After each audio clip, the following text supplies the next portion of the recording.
শ্রম আইন লঙ্ঘনের মামলায় নোবেলজয়ী অর্থনীতিবিদ এবং গ্রামীণ টেলিকমের চেয়ারম্যান ডক্টর মোহাম্মদ ইউনূস সহ 4 জনের জামিনের মেয়াদ 23 মে পর্যন্ত বাড়িয়েছে শ্রম আপিল ট্রাইব্যুনাল। আজ আসামিদের স্থায়ী জামিন আবেদনের শুনানি শেষে তাদের এই জামিনের মেয়াদ বাড়ানো হয়। শুনানির সময় ডক্টর ইউনূস সহ 4 জনই আদালতে উপস্থিত ছিলেন। এ নিয়ে দ্বিতীয়বারের মতো তাদের জামিনের মেয়াদ বাড়ল। স্থায়ী জামিন না দেয়ায় আসামিরা ন্যায় বিচার থেকে বঞ্চিত হলো বলে মনে করেন তাদের আইনজীবী। এমনকি ডক্টর ইউনূস সহ অন্য আসামিদেরকে হয়রানি করা হচ্ছে বলে অভিযোগ তার। আজ সাজার বিরুদ্ধে আপিলের শুনানির দিন ধার্য থাকলেও পূর্ণাঙ্গ রায় প্রকাশ না হওয়ার তা হয়নি। 23 মে শুনানির দিন ধার্য করা হয়েছে। এই ঈদে দেশ জুড়ে কেনাকাটার ফুর্তি হবে শুধু বিকাশে, সাথে ডিসকাউন্ট কুপন, ইনস্ট্যান্ট ক্যাশব্যাক। নিয়ম হচ্ছে যে আপিল এডমিশন হলে বেল পার্মানেন্ট হয়, আর ডক্টর ইউনূসকে বেল দিয়েছেন তার 1 মাসের জন্য। ন্যায় বিচার থেকে বঞ্চিত হয়েছি, আইনের বরখেলাপ করা হয়েছে। এই বরখেলাপ সম্পূর্ণভাবে ডক্টর ইউনূসকে টার্গেট করে এবং তার সাথে যারা তাদেরকে টার্গেট করে সরকারের নির্দেশেই করা হয়েছে। বোতলজাত সয়াবিন তেলের দাম লিটারে 10 টাকা বাড়িয়ে 173 টাকা পুনর্নির্ধারণ করেছে Bangladesh vegetable oil refiners and Vanaspati manufacturers association. সোমবার বাণিজ্য মন্ত্রণালয়কে বিষয়টি অবহিত করে চিঠি দেয় ব্যবসায়ী সংগঠনটি। চিঠিতে অ্যাসোসিয়েশনের পক্ষ থেকে জানানো হয়, রমজানের আগে ভ্যাট অব্যাহতির ফলে লিটার প্রতি 10 টাকা কমিয়ে প্রতি লিটার সয়াবিন এতদিন বিক্রি হয়েছে 163 টাকায়। ভ্যাট অব্যাহতির মেয়াদ 15 এপ্রিল শেষ হওয়ায় আজ থেকে পূর্বের দামে বাজারে সরবরাহ করা হবে বোতলজাত সয়াবিন তেল, যার ফলে এখন থেকে ভোক্তাকে প্রতি লিটার সয়াবিন তেল কিনতে হবে 173 টাকায়, আর 5 লিটারের সয়াবিন তেলের বোতল বিক্রি হবে 845 টাকায়। এই ঈদে দেশ জুড়ে কেনাকাটার ফুর্তি হবে শুধু বিকাশে, সাথে ডিসকাউন্ট কুপন, ইনস্ট্যান্ট ক্যাশব্যাক। তবে ভোজ্য তেলের পূর্বের মূল্যে ফেরত যাওয়ার সুযোগ নেই জানিয়ে বাণিজ্য প্রতিমন্ত্রী আহসানুল ইসলাম টিটু বলেছেন, সয়াবিন তেলের রমজানে যে দাম ছিল সেটাই বহাল থাকবে। সকালে ঢাকা রিপোর্টার্স ইউনিটিতে মিট দ্য রিপোর্টার্স অনুষ্ঠানে এ তথ্য জানান তিনি। বাণিজ্য প্রতিমন্ত্রী বলেন, পরবর্তীতে আন্তর্জাতিক বাজারে দাম পর্যালোচনা করে ব্যবসায়ীদের সাথে আলোচনার মাধ্যমে সয়াবিন তেলের নতুন দাম নির্ধারণ হবে। 2-1 মাসের মধ্যে ভর্তুকি মূল্যে স্থায়ী দোকানে টিসিবির পণ্য বিক্রি হবে বলেও জানান প্রতিমন্ত্রী।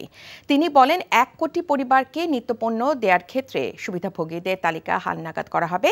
এছাড়া কেউ যাতে নিত্যপণ্যের কৃত্রিম সংকট তৈরি করে বাজারকে অস্থির করতে না পারে সে বিষয়ে সরকার সজাগ আছে বলেও জানান বাণিজ্য প্রতিমন্ত্রী।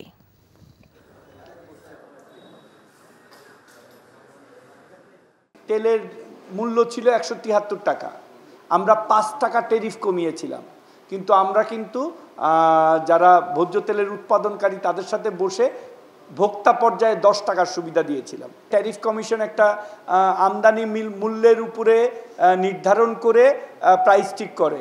সো আমাদের ট্যারিফ কমিশন কাজ করতেছে, কি দামে তারা র ম্যাটেরিয়াল আনতেছে তার সাথে যৌক্তিক প্রসেসিং ফি ধরেই আমরা একটা দাম নির্ধারণ করে দিব।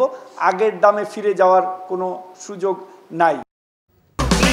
এই ঈদে দেশ জুড়ে কেনাকাটার ফুর্তি হবে শুধু বিকাশে, সাথে ডিসকাউন্ট কুপন, ইনস্ট্যান্ট ক্যাশব্যাক।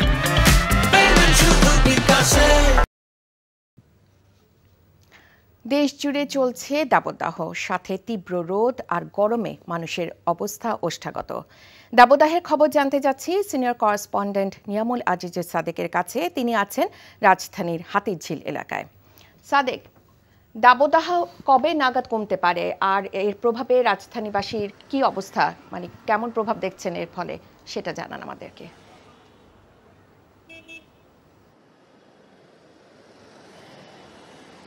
রায়কা, শুরুতে আপনাকে একটি সুসংবাদ আসলে দিতে পারছি না, যেটা আবহাওয়া অফিস থেকে আবহাওয়াবিদ বজলুর রশিদ তিনি বলেছেন যে আগামী দিনগুলোতে বিশেষ করে এই এপ্রিল থেকে মে মাস পর্যন্ত এ ধরনের তাপপ্রবাহ চলতে পারে। কোনো কোনো ক্ষেত্রে এই তাপপ্রবাহ বাড়তেও পারে। বিশেষ করে ঢাকায় যারা বসবাস করছেন তাদের জন্য কোনো ধরনের সুখবর নেই, কোনো ধরনের বৃষ্টির পূর্বাভাস এখন পর্যন্ত নেই। তবে 18 তারিখে ঢাকার পার্শ্ববর্তী যে বিভাগ রয়েছে ময়মনসিংহ, রংপুর এর পরবর্তীতে সিলেট এবং চট্টগ্রামে সেসব জায়গাগুলোতে কিন্তু এই মাসের শেষের দিকে কিছুটা সুখবর আছে, সেটি হচ্ছে কিছুটা বৃষ্টিপাতের সাথে সাথে সেখানে তাপমাত্রা কিছুটা হলেও কমতে পারে। আর আপনি যেটি জানতে চাচ্ছিলেন ঢাকা শহরের যে প্রভাব পড়ছে সেটি নিশ্চয়ই দেখতে পাচ্ছেন, মানুষ ছাতা করে বের হয়েছে। যে পরিমাণ গরম, বিশেষ করে আজকে ঢাকায় 37 ডিগ্রি সেলসিয়াস বলা হচ্ছে এবং সেটি অনুভূত হচ্ছে 43 ডিগ্রি সেলসিয়াস পর্যন্ত। মানুষ অনেকটা হাঁপিয়ে উঠেছেন, অনেকটা হাঁসফাঁস করছেন এই গরমে। সে কারণে মানুষ গাছের ছায়ায় বা যেভাবে দিনমজুর যে মানুষগুলো, সেটিও যদি আপনাকে ক্যামেরার চোখে দেখায়, দিনমজুর মানুষগুলো তাদের কাজকর্ম ফেলে অনেকটা গাছের নিচে আশ্রয় নিয়েছেন এবং পানির জন্য তারা তৃষ্ণার্ত হয়ে উঠেছেন। বিভিন্ন জায়গায় যে শরবত, আইসক্রিম এগুলো নিয়ে তারা তাদের তৃষ্ণা নিবারণ করছেন। এর পাশাপাশি যারা অফিসগামী মানুষ রয়েছে তারাও কিন্তু এই সময়টায় খুব দ্রুত যেন রাস্তা পার হতে পারলেই বাঁচেন, এই ধরনের একটি অবস্থা। তারা তাদের নির্দিষ্ট গন্তব্যে খুব দ্রুত ছুটে যাচ্ছেন। আমরা খুব বেশি মানুষকে আজকে দেখি না, আজকে একটি কর্মদিবস, কিন্তু এই কর্মদিবসে আমরা অন্যান্য সময় দেখি যে বেশ গাড়ি চলাচল করে, কিন্তু আজকে সেটার ব্যতিক্রম। আমরা আজকে দেখছি যে খুব কম গাড়ি চলাচল করছে, যেগুলো গাড়ি চলাচল করছে সেগুলো এয়ার কন্ডিশনিং অবস্থায় আছে এবং অনেকগুলো যারা ব্যক্তিগত গাড়িতে চড়েছেন বা মোটরসাইকেলে চড়েছেন তারা তাদের নির্দিষ্ট গন্তব্যস্থলে খুব দ্রুত চলে যাচ্ছেন। এবং আরেকটা বিষয় আপনাদেরকে জানিয়ে রাখি যে কালবৈশাখীর যে লক্ষণ আমরা এই সময়টা দেখি সেটিও কিন্তু কোনো পূর্বাভাস নেই। যদি পূর্বাভাস হয় সেটি 1 থেকে 1.5 ঘন্টার মধ্যে আবহাওয়া অফিস জানিয়ে দেয়। তো এই ছিল অবস্থা। রাইকা, জানছিলাম দাবদাহের খবর। আগামী 8ই মে অনুষ্ঠিতব্য প্রথম ধাপের উপজেলা নির্বাচনে এমপি মন্ত্রীদের হস্তক্ষেপ না করার নির্দেশ দিয়েছেন প্রধানমন্ত্রী বলে জানিয়েছেন আওয়ামী লীগের সাধারণ সম্পাদক ও সেতুমন্ত্রী ওবায়দুল কাদের।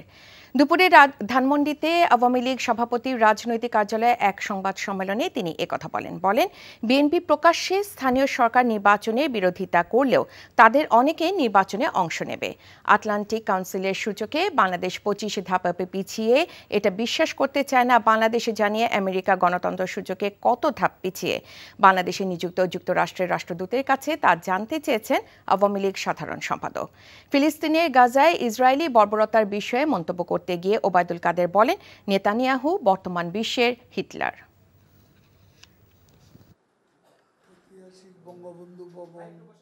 বিএনপি প্রকাশ্যে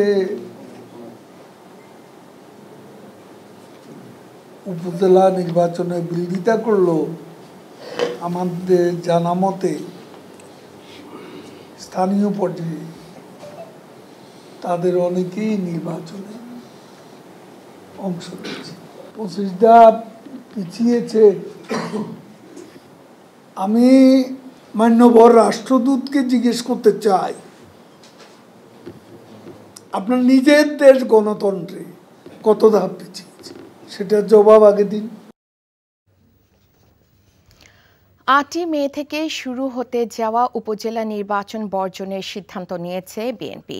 সোমবার রাতে দলের স্থায়ী কমিটির সভায় এই সিদ্ধান্ত আসে। বিএনপির সর্বোচ্চ নীতি নির্ধারণী ফোরামের এক বিবৃতিতে বলা হয়, বর্তমান সরকারের আমলে জাতীয় কিংবা স্থানীয় সরকার কোনো নির্বাচনই অবাধ ও সুষ্ঠু হয়নি। নির্বাচনকে পরিণত করা হয়েছে প্রহসনে অভিযোগ করে বিএনপি বলছে, জনগণের ভোটে তোয়াক্কা না করে ক্ষমতাসীন দলে মনোনীত প্রার্থীদেরই বিজয়ী ঘোষণা করে আজ্ঞাবহ নির্বাচন কমিশন। সহিংস সন্ত্রাসের মাধ্যমে বাধা দেয়া হয় বিরোধী প্রার্থীদের প্রচারণায়। এই পরিস্থিতির কোনো উন্নতি হয়নি উল্লেখ করে দলীয়ভাবে উপজেলা নির্বাচনে অংশগ্রহণ না করাই যৌক্তিক বলে মনে করে বিএনপি। বান্দরবানে কুকি চীনের ব্যাংক ও অস্ত্র লুটের ঘটনায় উদ্বেগ প্রকাশ করে বিবৃতিতে বিএনপি অভিযোগ করে সশস্ত্র এই গোষ্ঠীর সাথে সরকারের প্রত্যক্ষ সম্পর্ক রয়েছে। ঢাকায় ইসরায়েলি বিমানের অবতরণের সমালোচনা করে বিমান চলাচল কর্তৃপক্ষের বক্তব্য গ্রহণযোগ্য নয়, এ বিষয়ে সরকারের অবস্থান স্পষ্ট করার দাবি জানায় বিএনপি। ঈদের ছুটিতে প্রিয়জনের সাথে আনন্দঘন সময় কাটানো শেষে রাজধানীবাসীর এবার কর্মব্যস্ত জীবনে ফেরার পালা। ঈদের পর গত কয়েকদিন ঢাকামুখী ট্রেনে তেমন ভিড় না থাকলেও আজ যাত্রীর যথেষ্ট চাপ ছিল। আর বাসের যাত্রী চাপ ততটা না থাকলেও মহাসড়কগুলোতে গাড়ির পরিমাণ অনেকটাই বেড়েছে। রিপোর্ট করছেন কায়কোবাদ মাহমুদ। ঈদুল ফিতর ও বাংলা নববর্ষের ছুটি শেষে ঢাকাবাসী তাদের চিরচেনা কর্মব্যস্ত শহরে ফিরতে শুরু করেছে। মঙ্গলবার সকালে যে সকল ট্রেন কমলাপুর স্টেশনে এসেছে তার সবগুলোই ছিল কানায় কানায় পূর্ণ। নন এসি বগিতে যাত্রীর ভিড় ছিল বেশি। গাদাগাদি করে পরিবার পরিজন নিয়ে ঢাকায় ফিরেছেন এসব যাত্রীরা।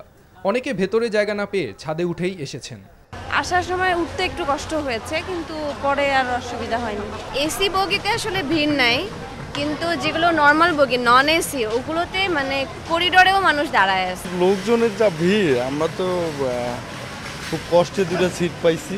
জানি আলহামদুলিল্লাহ ভালোই, তারপরও মোটামুটি ভিড়ই ছিল, সবাই তো আসতে হবে।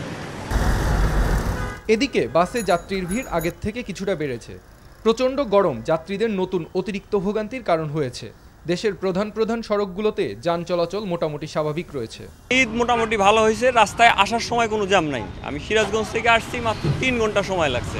মোটামুটি একটা ভালো জার্নি করছি, আসতে পারছি ঢাকায়, আলহামদুলিল্লাহ। রাস্তায় অনেক জ্যাম ছিল, এখন কি বলি, আমাদের আজকে ক্লাস ছিল, সেই ক্লাসে অ্যাটেন্ড করতে পারলাম না। ঈদ খুব ভালো কেটেছে, জার্নি খুব বাজে ছিল। আমরা 10টায় রওনা হয়েছি, মাত্র পৌঁছাইলাম, এখন 10টা বেজে গেছে। তবে রাজধানী ঢাকার চিরচেনা রূপে ফিরতে চলতি সপ্তাহ লাগবে বলে ধারণা করা হচ্ছে। Kaykobad Mahmud, NTV news, Dhaka.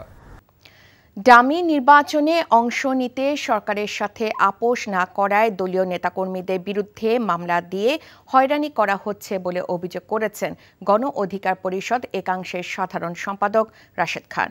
দলের সভাপতি নুরুল হক নূরের বিরুদ্ধে একটি মামলায় গ্রেফতারি পরোয়ানা জারি হওয়ার প্রতিবাদে ডাকা এক সংবাদ সম্মেলনে তিনি এ অভিযোগ করেন।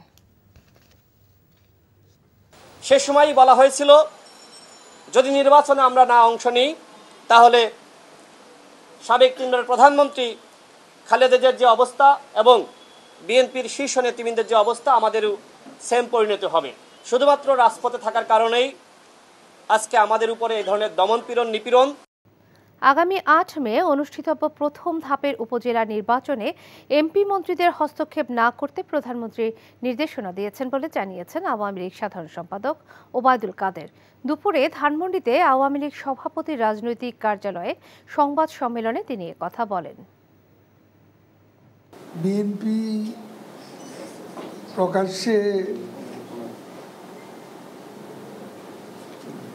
উপজেলা নির্বাচনে বিরোধিতা করলো, আমাদের জানা মতে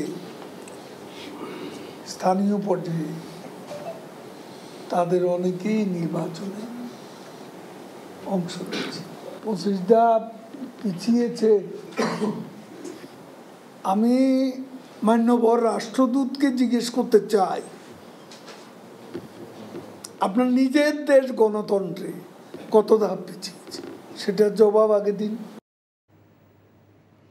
8 মে থেকে শুরু হতে যাওয়া উপজেলা নির্বাচন বর্জনের সিদ্ধান্ত নিয়েছে বিএনপি। সোমবার রাতে দলের স্থায়ী কমিটির সভায় এই সিদ্ধান্ত আসে। আজ বিএনপির সর্বোচ্চ নীতি নির্ধারণী ফোরামের বিবৃতিতে বলা হয়, বর্তমান সরকারের আমলে জাতীয় কিংবা স্থানীয় সরকার কোনো নির্বাচনই অবাধ ও সুষ্ঠু হয়নি। নির্বাচনকে পরিণত করা হয়েছে প্রহসনে অভিযোগ করে বিএনপি বলছে, জনগণের ভোটের তোয়াক্কা না করে ক্ষমতাসীন দলের মনোনীত প্রার্থীদেরই বিজয়ী ঘোষণা করে আজ্ঞাবহ নির্বাচন কমিশন। সহিংস সন্ত্রাসের মাধ্যমে বাধা দেওয়া হয় বিরোধী প্রার্থীদের প্রচারণায়।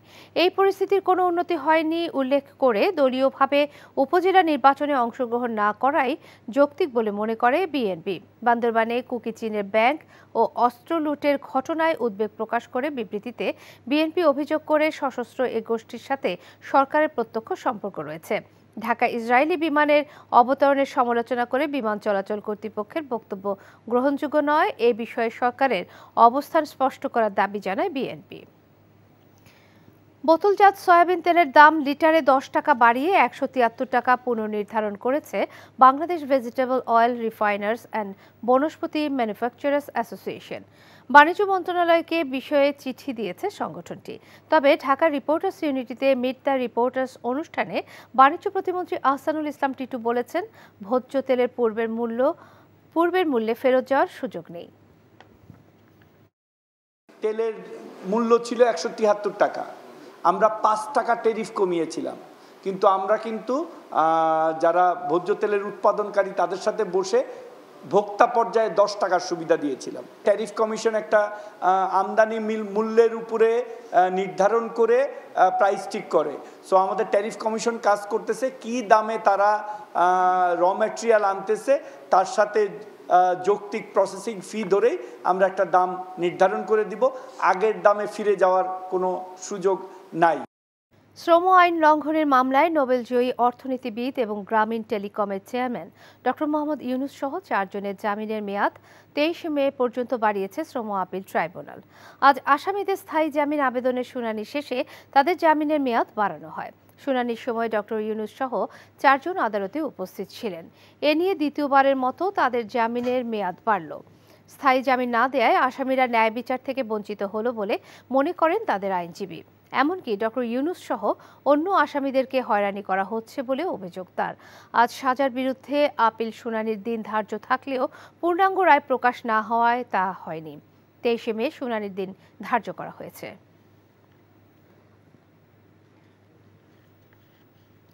তাপপ্রবাহের মধ্যে এই মৌসুমের সবচেয়ে বেশি তাপমাত্রা রেকর্ড করা হয়েছে চুয়াডাঙ্গায় 40.6 ডিগ্রি সেলসিয়াস। আর স্বস্তির বৃষ্টি হয়েছে ঢাকাসহ বিভিন্ন এলাকায়। বিকেলে বজ্রসহ ঝড় ও বৃষ্টি হয় রাজধানী ঢাকায়। এতে নগর জীবনে কিছুটা স্বস্তি নেমে আসে। তবে আবহাওয়া অফিস জানিয়েছে এই বৃষ্টিতে স্বস্তির স্থায়িত্ব হবে কম। আকাশ পরিষ্কার হলে তাপপ্রবাহ আবার আগের মতো হবে। কয়েকদিন থেকে মাঝারি মানের তাপপ্রবাহ ঢাকা, রাজশাহী, খুলনা, বরিশাল বিভাগীয় শহরগুলোর উপর দিয়ে বয়ে যাচ্ছে। আগামী দিনগুলোতে ময়মনসিংহ, সিলেট, চট্টগ্রাম ও রংপুরে বৃষ্টি হতে পারে। সেক্ষেত্রে এসব বিভাগীয় এলাকায় তাপমাত্রা কমবে বলে আবহাওয়ার পূর্বাভাস রয়েছে। বিশ্ব টি-20-র প্রস্তুতির অংশ হিসেবে প্রাণবন্ত উইকেটে খেলতে চান বাংলাদেশ অধিনায়ক নাজমুল হোসেন শান্ত। আজ এক অনুষ্ঠানে তিনি একথা জানান। অবশ্যই ভালো উইকেটে খেলারই ইচ্ছা আছে। শ্রীলঙ্কার সাথে আমরা যে সিরিজটা খেললাম এ ধরনের উইকেটে এক্সপেক্ট করছি। তারপরেও চেষ্টা করব যে ইউএসএতে আমরা যখন খেলবো যে ধরনের উইকেট ওই ধরনের উইকেট করা যায় কিনা, বাট আমার মনে হয় না এটা খুব একটা সহজ হবে, বাট ভালো উইকেটই এক্সপেক্ট করছি। আর যে জিনিসটা ইম্পর্টেন্ট যে এই সিরিজটা খুব ইম্পর্টেন্ট, এই সিরিজে প্লেয়ারগুলো যদি আমরা সিরিজটা ভালোভাবে শেষ করতে পারি, ওই কনফিডেন্টটা নিয়ে যদি আমরা যেতে পারি, তাহলে টিমের জন্য অনেক ভালো কিছু হবে। পৃথিবীর কোনো দেশে কোনো নদী হয়তো এত সহজে বয়ে যায় না। বুঝিয়ে দাও। রাধুনী নিবেদিত নাটক বুনো ফুল ও ভাঙা ফুলদানি। তুমি শান্ত নদীর কুল ভেঙে গড়ছো আবার। রচনা নাসির খান, পরিচালনা সেলিম রেজা। ফুলদানি হবে নিমতিয়া সাহেব। আমি তো একটা ভাঙা ফুলদানি। দেখবেন ষষ্ঠ দিন বাংলাদেশ সময় রাত 9:15 এবং নিউ ইয়র্ক স্থানীয় সময় সকাল 11:15 এনটিভিতে।